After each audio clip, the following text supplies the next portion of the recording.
One night, Taylor goes to work at the area prison as usual. And his supervisor looks confused and says, "What are you doing here?" And Taylor says, "Well, I work tonight." And the supervisor says, "But they said you called in a few hours ago saying that you're sick."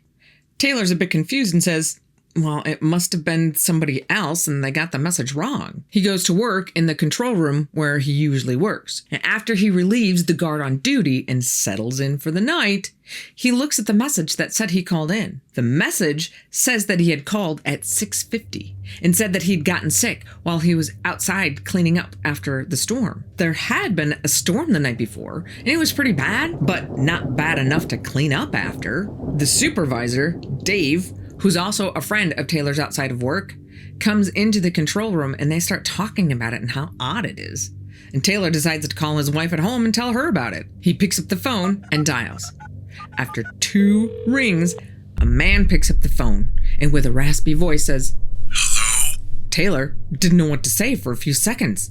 He looks at the phone to make sure that he dialed the right number, and he did. And after a couple more seconds, the person again says, "Hello?" in that same raspy voice. Taylor finally squeaks out a very weak, "Hello? Who is this?" "This is Taylor. Who is this?" Taylor's head starts spinning because his name is Taylor too. And starting to get really freaked out, he says in almost a scream, "Where's Ann?" The man says, "Ann's in bed.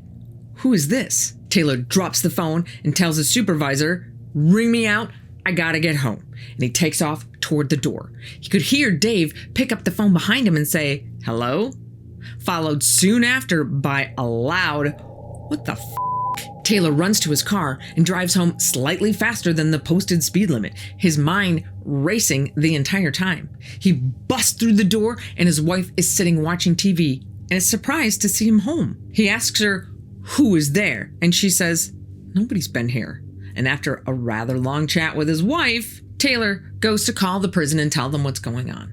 But the phone is dead. He goes back to work, and when he gets in, Dave is acting weird and asks him, "How the hell are you doing this?" He tells Taylor that when Taylor left, he picked up the phone and the person on the other end sounded just like him. Dave kind of freaked out and hung up the phone. A minute later, as Dave can see Taylor's car leaving the parking lot, the other Taylor called back from home and asked, "What the f*** is going on?" He said that he was a bit pissed off and that he was sick and did not feel like playing games, and told Dave, "Stop pranking me," and hung up. Both men are speechless. It takes Taylor a while to convince Dave that he has no idea what's going on, but they finally get back to work. Later, Taylor finds out that the phone line for his area had been knocked down in the storm the night before, and his phone had not been working all night. And he says, "This is absolutely the strangest thing that has ever happened to me."